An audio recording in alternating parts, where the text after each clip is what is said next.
Corvin pulled me through and slammed the door shut before I could finish. He caught me by the shoulders as I collided with his chest, probably also made of titanium. Last night came rushing back to me, the way he'd carried me for so long. I pulled away quickly, berating myself for thinking about something so useless at a time like this. Instead, I busied myself with looking at anything but him. We were in the courtyard where we'd had lunch on Friday. Man, that was only Friday, eh? So what was that about? He gave me his usual smile.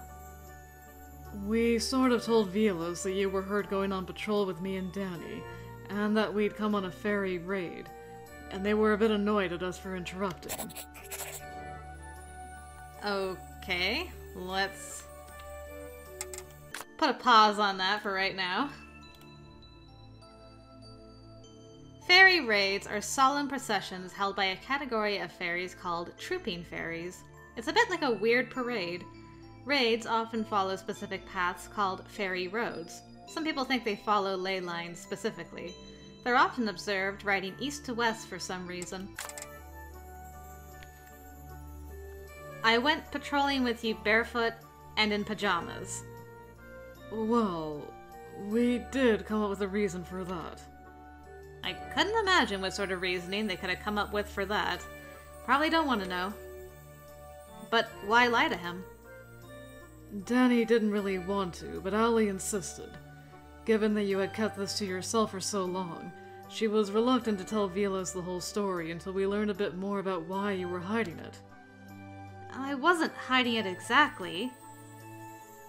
That's true, I suppose. It hadn't become a proper secret yet. Okay, so you couldn't see that yet about her. That's good to know. So if there is a secret you're seeing around her, it's not that one. Okay. I don't know that lying to him was necessary, but I guess it would be nice to have some answers first. I think that it should be your choice who you tell or who you go to for help. The agency doesn't have to have their hands in everything.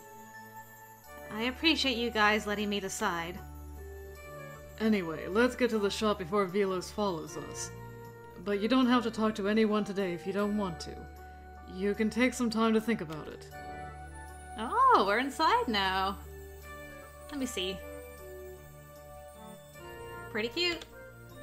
He led me to one of the doors, and we went through that into a very unassuming cafe. Cozy. Glad you like it. Actually, there are two shops that exist in the same place. From the front, you enter the normal shop, which is just a regular cafe. From the other entrances, you enter the paranormal shop. Which functions as... an information hub, a think tank for the paranormal community. Corvin is part of the think tank? That was scary. Rude. His face! Well, called out. You're thinking it's scary I'm part of a think tank, aren't you? No. You're smart when you want to be. I guess that's true. He put a hand at the small of my back and guided me further into the cafe. Anyway, a lot of people have problems only we can solve. Whoa, hi! Who are you? You've also got the blue stuff going on. Are you his brother? And if so, man, you guys could almost not be more different. You've gotta be his brother. You got like a cafe apron thing going on. Maybe I'm assuming a lot, though. Okay. Stop staring at the guy. Behind the counter, there was an unfamiliar guy who looked up when we stepped around the little half wall at the entry. His eyes widened and he leaped over the counter, rushing straight to Corvin. He wrapped him in an enormous bear hug. Corvin! Thank God you're all right! Merle, please. I smirked as I watched Corvin flail helplessly under what I assumed was a brotherly assault. Knew it. Let me look at you. Are you hurt at all? No, God, let go. Merle tucked Corvin's head under his arm and scrubbed the top of it. Where do you come off, staying out all night without a word to us? Is little Corey finally growing up? Getting a bit full of himself, maybe? Corey. Things came up. Ah! They both stopped and looked at me, but somehow I couldn't stop laughing. I tried to apologize between giggles. Sorry. I'm sorry. I really shouldn't be laughing, but I'd never seen Corvin so flustered. So, is this the girlfriend? No. I mean, not officially. Yet. Oh, so we've been mentioned. He was giving me the sheepish smile and rubbing the back of his head. Wait, what? Yet? My voice came out as a slight squeak. Well, I was thinking... maybe. What? What? I mean, I knew... things and... Gah! Hearing him say it was weird. And now I was trying to ignore Merle, who was giving us both this really wide, knowing grin. Aha! So I was right, then. Why was my heart going crazy again? Damn it! Corvin always did this to me. It wasn't that I disapproved, but... I felt like I needed to go soak my head for a while. I couldn't deal with all of this at once. I see. Well, since the two of you came in from the side entrance, I'm assuming you're not here for brunch. I looked at Corvin for guidance here. Nora does have a bit of a situation, but she's still mulling over whether she wants... No. I want answers. Today. I can't do another night like last night. In that case, maybe you could give some thoughts, Merle. Merle gave me a friendly smile. Of course. Anything for Corey's not girlfriend. Cor, why don't you show her to the corner table? I'll be right back. I like him. He's good brother-in-law material, I feel.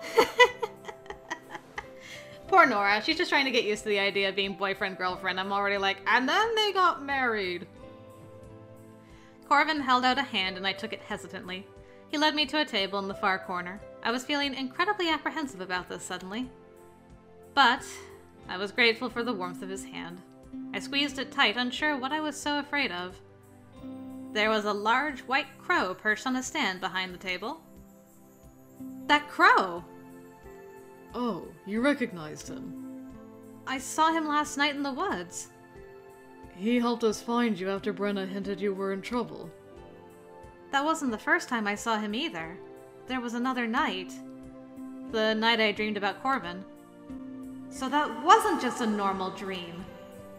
Did that mean Corvin had peeked into my head to check up on me? Anyway, this is Finn. So he is yours. Corvin sat in the chair directly next to me. Well, I suppose you can say that. He's mine, I'm his. We work together. He's beautiful. Don't say that. You'll make his ego swell. Seems like you two would get along quite well. Finn let out a squawk, seemingly out of protest, and pecked at Corvin's hand. Yeah, exactly. I smirked at them both. Oh, so he's a lot like you, then? Hey, my ego isn't that big. It's not much of a boast that your ego isn't as big as a bird's. Even a lovely bird. Pfft. My ego is tiny. Non-existent almost. Because I've made it a point not to compliment you too much. I can only imagine the consequences if I had less restraint. That means you have to restrain yourself from complimenting me. Well, I mean, you do have some good points. Like... I'm not falling for that trap. It's a secret. But I can see secrets, you know. Then I guess I don't have to tell you anyway. How unfair. But you're not denying that you want to compliment me, right? I'm neither confirming nor denying anything. Our banter was interrupted by Merle's return. Merle took the seat across from me, and a huge black raven fluttered down from above, settling on the back of one of the empty chairs. Not nearly as pretty as Corvin's crow. Okay, so he has a raven. I do like ravens, though. They're pretty awesome. Like with Finn, it didn't feel like a normal bird. I assumed it was Merle's familiar. Were there other ones up there, too? I had to force myself not to look up and check. Can I get one? So, why don't we get started? I nodded hesitantly. I had no idea what he was going to do. Read my palms? Stare into my soul? Wait for you to explain? Cor, I'm going to ask you and Finn to leave us alone for a while. Is that... It's necessary. Nora and I both need to focus, and... whatever we discover, it'll be up to her if she wants to share it with you or anyone else. Corvin didn't particularly look like he wanted to go. I promised I'd stay with her. That's true. I mean, I feel like she would open up more if Corvin was here, because he was the one she was going to go to first anyway. I don't mind if he stays. Whatever I learn, I'm sure I'll tell him anyway. Merle just smiled at me. Maybe, but you shouldn't make assumptions about who you'll tell. Not until you know what you'll learn. Sorry I took so long. Oh! Sister? You're real cute. So Kaya can be here, but I can't. I thought she could help me with this one, given her area of expertise. You're Nora's friend, not just a member of the murder. You should understand very well the need to keep secrets, even from people you consider friends. I glanced at Corvin and he shifted uncomfortably. Merle gave him a teasing grin. Besides, I'm sure the others will want to see you too. Since you didn't even bother to call us to let us know you were staying out all night. Corvin flinched at that and cast a worried look toward the kitchen. Aya, in particular, was rather put out. I wasn't sure, but I thought Corvin might have paled slightly. I'll just go stop by the kitchen. Maybe get us something to drink. That might be a good plan. Corvin left very, very quickly. I guess even he was bullied by his family sometimes. It made me kind of want to go with him to watch. I hope you don't mind me asking Kaya here. The murder usually works as a group, and Kaya works with us as well sometimes. She worked with them. The way he worded it made it sound like she wasn't a part of the group. Not officially anyways. Okay, so maybe not sister. Corvin has mentioned in the past that you are Fae. A subject I have considerably more experience with than anyone else here. My eyes lingered on her not quite roundish ears. Oh, well spotted, girl. Nice, okay, our first elf. Is that because you are Fae? Not quite. I chewed my lip, mulling that over. After my experiences with fairies, I wasn't sure how much I should trust a random one that popped up, though I didn't think they'd have asked her here if she couldn't be trusted. It's fine. At this point, I just want to know what's going on. Finn fluttered back up to the rafters, but if Kaya had a familiar, it didn't join us. So, what happens now? Well, you said you don't want another night like last night. I'd like to know what happened. I'm not sure if you knew this, but Cor has been aware for some time that there was something a little strange about you, though he wasn't sure what. Corvin hadn't said anything like that to me. I mean, he kinda did. Like, he hinted at it. It's like, you caught my eye when we first met. And it's like, oh, because I saw your book. Like, well, that's not the only reason, so... He didn't directly come out and say it, but he did imply that. Then again, when I had dreamed about him, he'd said something weird at that time. He mentioned a dark place in my mind, a place I shouldn't look at. Was it possible he'd actually known since then? Maybe even before that? Why wouldn't he just tell me that himself? He wasn't sure about the situation. But I could also tell the moment I saw you, even without trying to take a deeper look.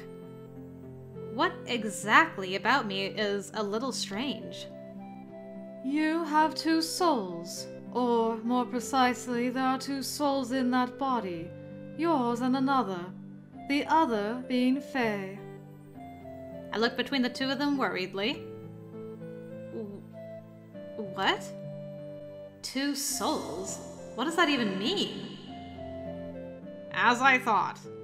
It wasn't something you were even aware of, was it? Well, normally they'd make sure she wasn't. Who would... No, wait, slow down.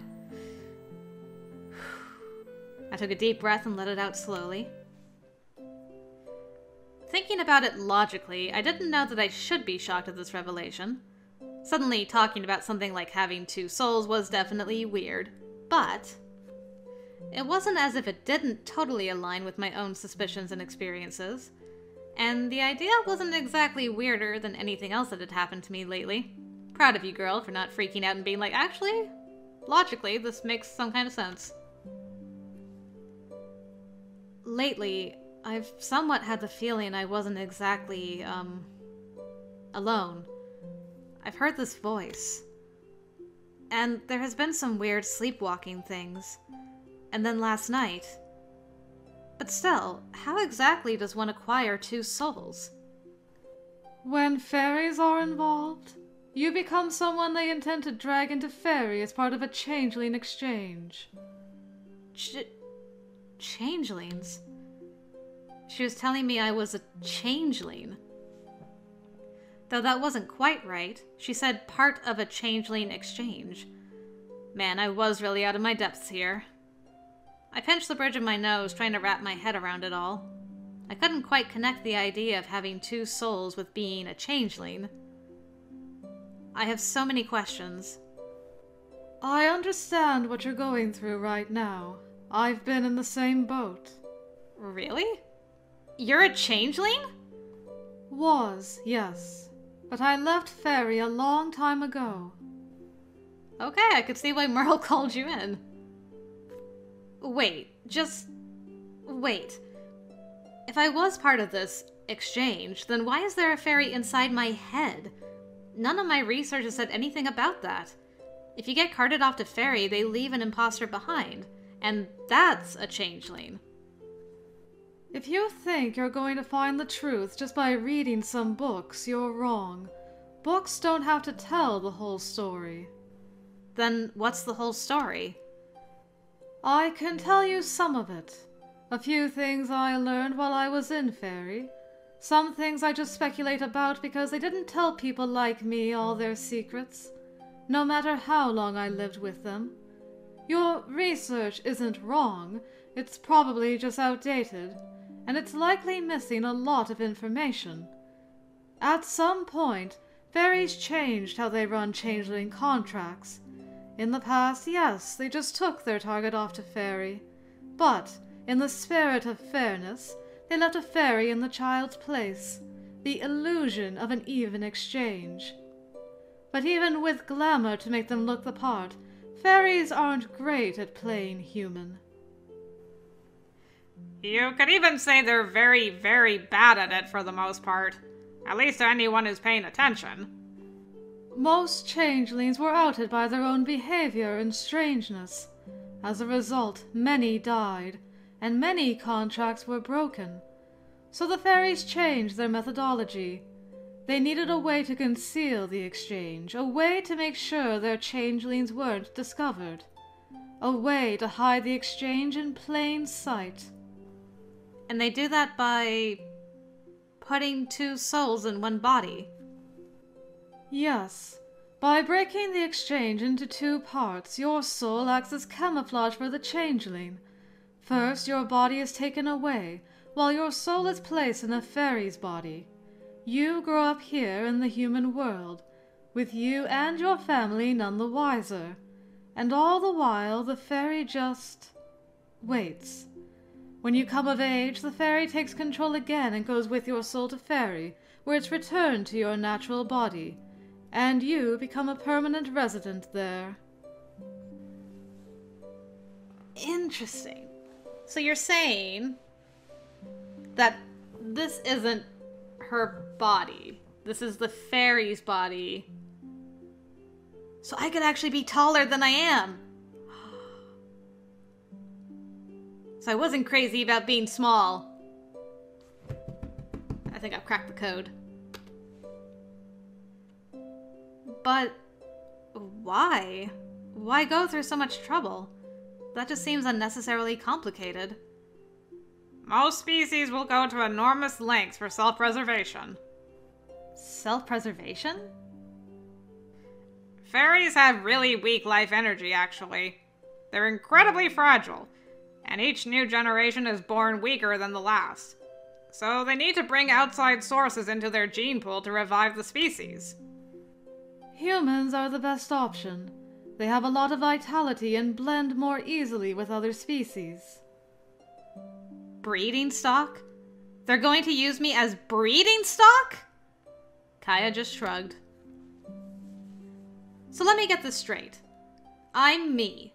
The same me I've always been. I'm just trapped in a body that isn't mine with someone who isn't me, but it's just temporary so that as soon as I'm of age, I'm going to be taken off to be used in some creepy fairy breeding program because human life energy is amazing.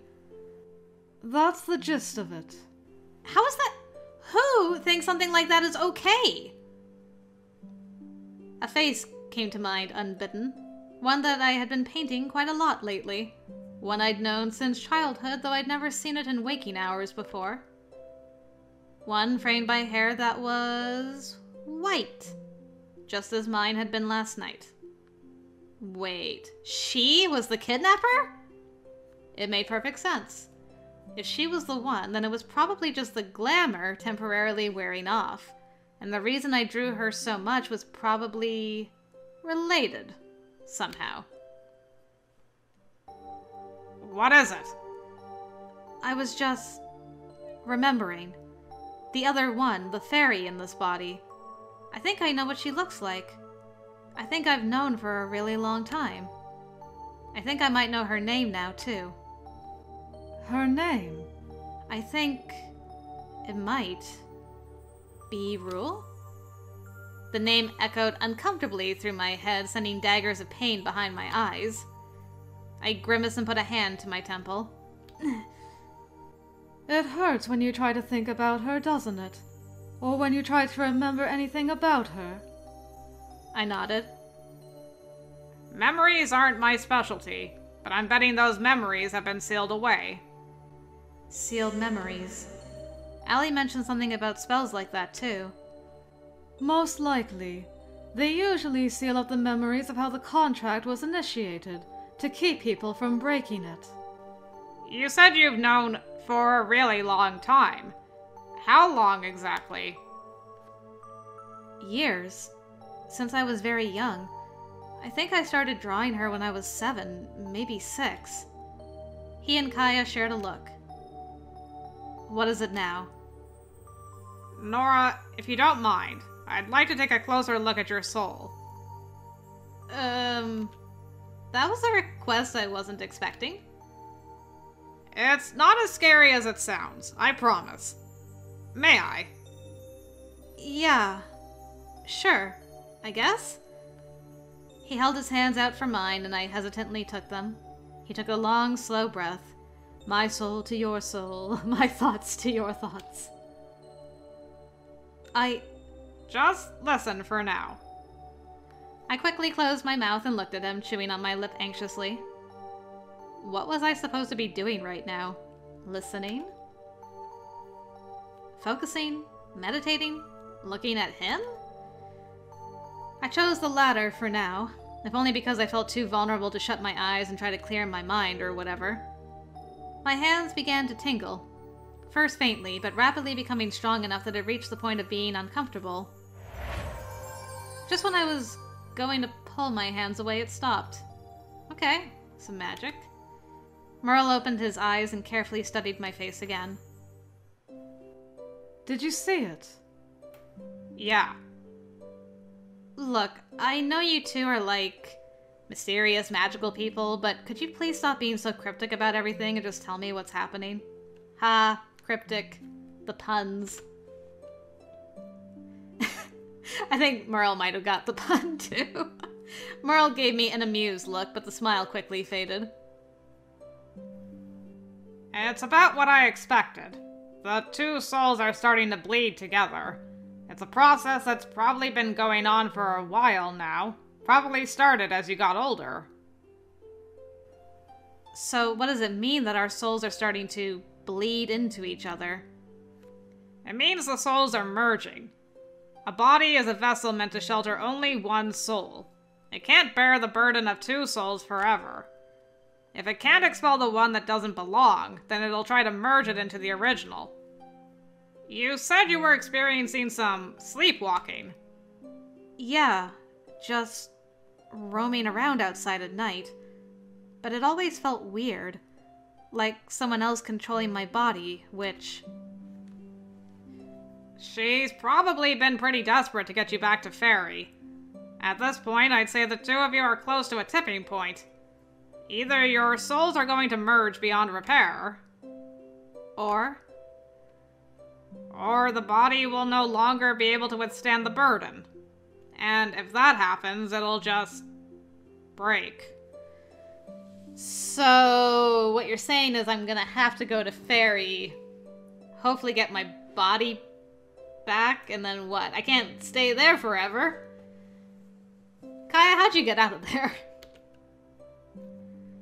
And by break, you mean we'll die horribly. Well, isn't that just peachy? Death or what? Being permanently stuck in this body? More or less. I can't believe this. I'm the intruder. Not her, but me. Last night, the fairies kept shouting that I was a thief, saying I stole this body. Kaya scoffed at that. Huh. Bloody fairies. They would say some crap like that. Merle, given the state of their souls, just how long do you think she's been in that body? Well, even the parts that aren't merged yet are pretty tangled. To the point that I'd be hesitant to try to undo it myself. So I'd say definitely since childhood. They must have either tricked her parents into creating a contract when she was very young, or they tricked her into it. Since her memories are sealed, I think it's probably the latter. You keep mentioning a contract. I use the term loosely. Very. Fake contracts can be incredibly simple.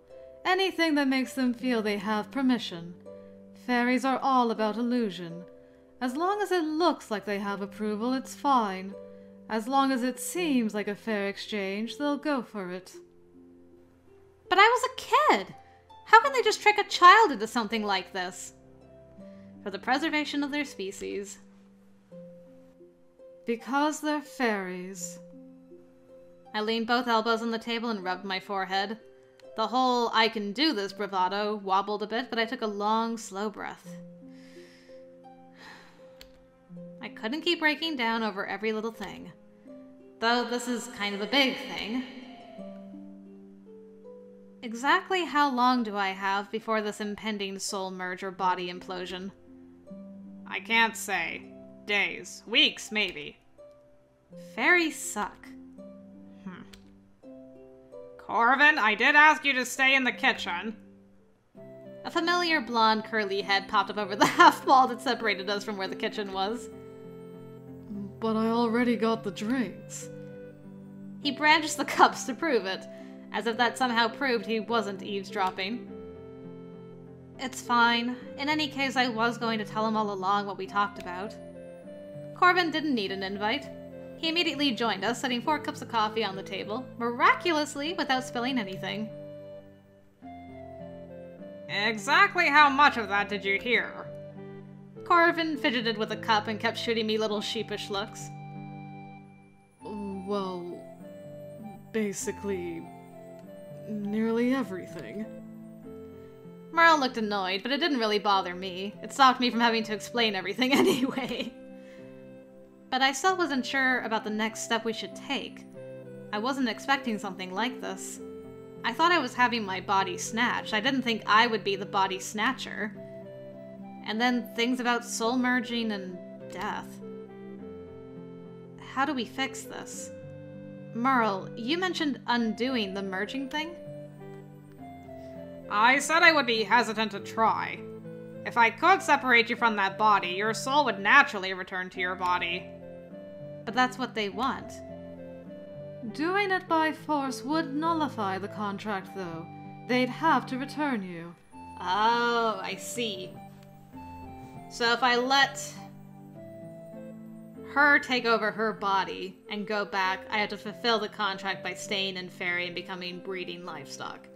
But if I did it by force, I get my body back and I wouldn't have to stay there.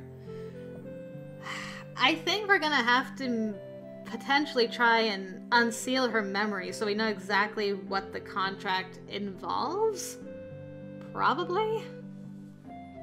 I'd imagine that's next steps. But if Merle can't do it, then you'll have to find another way to break the contract before it's complete.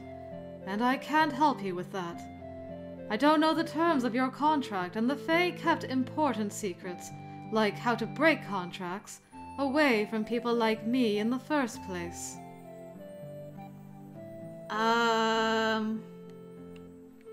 Yeah, Brenna's not gonna tell me nothing. Forget that. Kaya, you said fairy contracts can be pretty simple. What sort of things could have initiated a contract to begin with? It could have been as simple as having a fairy flower in your room to invite them in.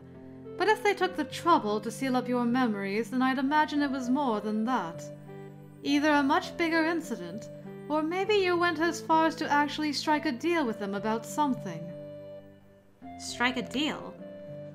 I couldn't imagine what 6 or 7-year-old me would strike a deal with fairies about. Just thinking about it made my head hurt. Well, Rule probably doesn't want you to remember. What makes them target one child over another? Like, why go for me specifically? Who knows? Maybe you were just convenient. Maybe you had particularly strong life force. Part of the reason for the soul swap in the first place is to protect the human souls. Protect it? From what? Humans that stay in Fairy for a long period of time are affected by the exposure to Fae magic. They become more and more fairy-like as time passes. Which could mean that their life force becomes weaker over time. Keeping their soul in the human world until they reach maturity is another way to ensure it stays potent until the time they're old enough to breed. Therefore, humans with exceptionally strong life force are pretty attractive. I hate fairies.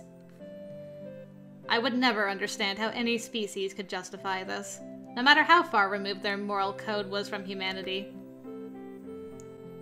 Well, this is all just speculation. We have no way of knowing for sure why they went after you. The more important thing to figure out is how to break this contract. I was with the Fae for a long time, but in the end I was never one of them. So I just need to get answers from someone who does know. You mean like Brenna or Ewan? I was leaning toward Brenna. Brenna? Why not Ewan? Ewan's nice. Ewan's a sweetie pie. Why do you want to ask Brenna? Just because she's all mysterious cat girl? Oh, she's a cat she. That makes sense. Nice. That cat she that lurks around? I doubt she'd be willing to talk. Like I said, fairies guard their secrets pretty zealously. No matter who owns that body, you are still human. She's helped me before. Several times, actually. It can't hurt to ask. In the end, if Brenna won't help and I can't recall how the contract was initiated, I may still need your help, Merle. If I do it, there may be some unforeseen consequences. And the cost would have to be high. No freebies, I take it? It doesn't work that way. For the good of everyone involved, payment has to be equal to service rendered. I'm not willing to be carted off to Fairy to be used as a broodmare. We're not there yet. We can look for other ways to break the contract, and you can still try to weasel it out of your fairy friend. Friend is a strong word, but I'll try. Corey, will you get Nora a lid for her cup? It looks like we're done for today. Yeah. He gave me a reassuring smile and left us there to go back to the kitchen. Kaya stood. Sorry I couldn't offer a solution. No, you were helpful. Thank you. At least I know what's going on now. At least half the stress from all this was just from not understanding what was happening. Agreed. Kaya left too, and it was just Merle and I. I mulled over the conversation. It was going to take a while for all of this to sink in. Nora. I looked up at him, wondering what he was going to drop on me this time. He was kind of using that tone of voice. I know that this is a lot to deal with right now, but I have a request. Consider it payment for my help today. You want me to leave Cor out of this, don't you? I think it'll be a fair exchange. What is it? First, I wanted to ask you, how serious are you about Corvin? I blinked in surprise and immediately went red to my ears as I looked away. Everyone keeps asking about that. Well, it's unusual to see Corvin get close to someone. There are usually multiple factors keeping him at bay. Corvin is... I feel... I took a long, deep breath, trying to order my thoughts and figure out how to express them properly. I care about him. Whether it's as a friend or something more significant, I do care about him. A lot. If you're unsure how you feel, then it might be best to end things now. Because I would hate for Corvin to get hurt. He's been through enough. He endures more every day. So he was asking me to stay away from Corvin, was that it? I mean, I get it, man, but it's not your call. It's up to Corvin and Nora. That's... I took a breath and leveled a serious look at him. That isn't your call. He looked surprised at that answer. Telling me to figure it out or go away isn't something you get to do. No one figures out things like this overnight. Even while dating, people still take time to figure out how they feel about each other.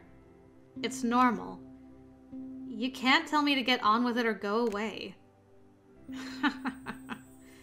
Merle laughed quietly. I see. I guess I understand why he likes you so much. Then, in the meantime, I want to ask you to take care of him. Right now, he should be focusing on other things, but instead he's trying to help you. You're talking about the Ori that's lurking around. A look of surprise flashed over his face. That's right. I didn't think you knew about that. Well, I guess it somehow involves me. Corvin won't really tell me all the details, which I'm not thrilled about, by the way. But I know, an acquaintance of mine is also related to it. Then I won't share the details either. I just don't want Corey to come to harm because he's more focused on helping you. So I'm going to trust you to look out for him. Okay. I don't know how much help I'm going to be with looking out for him, but I'll do my best. Good. Corey's already way too self-sacrificing when it comes to the Ori, especially when it involves people he knows. And especially now, because it involves someone he cares very much about. So I'll feel better knowing you're keeping an eye on him. If you really care about him in return, don't let him do anything stupid. That's like asking me to move a mountain. He laughed a little at that. You really are funny. It's a shame he got to you first. I like you too, Merle. for what it's worth. I covered my face with both hands, groaning. Now there's two of them. Can you please stop saying that? But you're kinda cute when you blush like that. Is everyone in your family like this? Merle laughed again. Wow. He leaned closer and pulled my hands away, holding them tightly. Listen, Nora. Keep on your toes.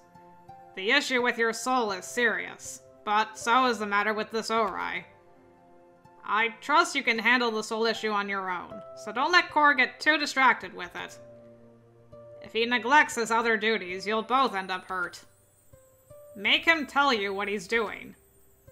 You might be the only person who can finally talk some sense into him. I'll try. Whatever that means. No pressure. The door to the kitchen suddenly flew open, and Corvin fled as if someone was after him. A chorus of laughter followed him out. I wondered what on earth was going on in there. Well, he's blushing. Merle stood as Corvin rejoined us. I need to get back to the cafe. I stood as well. Thank you. I really do appreciate the guidance. Let me know how your talk with that fairy goes. If she refuses to help, we'll get on it. I will. Merle went back to the front counter. Corvin looked at me curiously as he put the lids on our coffee. You okay? I didn't know. I didn't think I was okay exactly. But I didn't have time to not be okay. And I didn't want to worry anyone more than I already had. Especially when Corvin had his own worries and apparently wasn't taking care of himself because of me. And now, talking sense into him was another thing on my to-do list. I didn't know what to say, but he was staring questioningly, so I had to say something. I'm okay. I'll be okay. It's just a lot to take in, but I'm glad I came. Corvin led me out of the cafe, but we stopped just outside the door in the sunny courtyard. It feels like some kind of demented domino effect. One thing goes wrong, then everything else crumbles too. 1 minute I'm just a normal girl. Then suddenly I'm a fairy, except then I'm not really a fairy. I'm a human residing in a fairy body with another fairy that's trying to kidnap my soul. Why couldn't someone just hand me a wand and tell me to go defeat a dark wizard? Might have been slightly easier. I do wonder if we get our body back. Does that mean we can't do magic anymore? And we can't be part of the paranormal society either? I think it would be easier. Can I help? You're already helping enough. You've helped me more than anyone else. I'm just complaining. For now, I'm going to just hunt Brenna down and make her give me answers. We'll figure this out. You're not alone. I know. I know I'm not alone. But don't get so caught up in helping me that you neglect yourself, okay? I'm not... I know better. There's a lot you haven't been telling me, and some stuff you've been less than honest about. Which, for someone who claims to like honesty, is kind of hypocritical. He looked hurt when I said that, but it was true. I'm not mad. But I will be mad if you're so focused on my problems that you don't take care of yourself. Kara's dream is still lurking around. Clearly you didn't manage to catch it yesterday. You could have been dealing with that last night, but instead you were dealing with me. I don't regret helping you last night. I know that. But the longer you let that thing run around, the stronger it'll be, right? I don't want you to get hurt trying to deal with it because you waited too long. I don't want you to get hurt at all. Do you understand that? I don't want you hurt either. I have other people who can help me. You don't. Deal with it properly, then worry about me. I touched his cheek hesitantly and smiled up at him. Promise? Corvin reached up and took my hand, closing his eyes. I want you to be able to rely on me.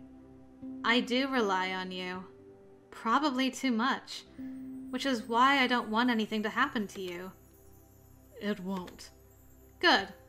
Because the next time you show up with bandaged hands or a bandaged face and you tell me you fell down the stairs or punched yourself, I'm going to kick you in the shins. Because at least I'll know for sure where that injury came from. Merle has a big mouth. But for the record, I really did punch myself in the face. Of course you did. I gave one of his blonde curls a gentle tug. Boing. Go deal with your stuff. I'll deal with my own stuff for today. But I leaned up quickly and pressed a super quick kiss to his cheek, trying to still my wildly pounding heart.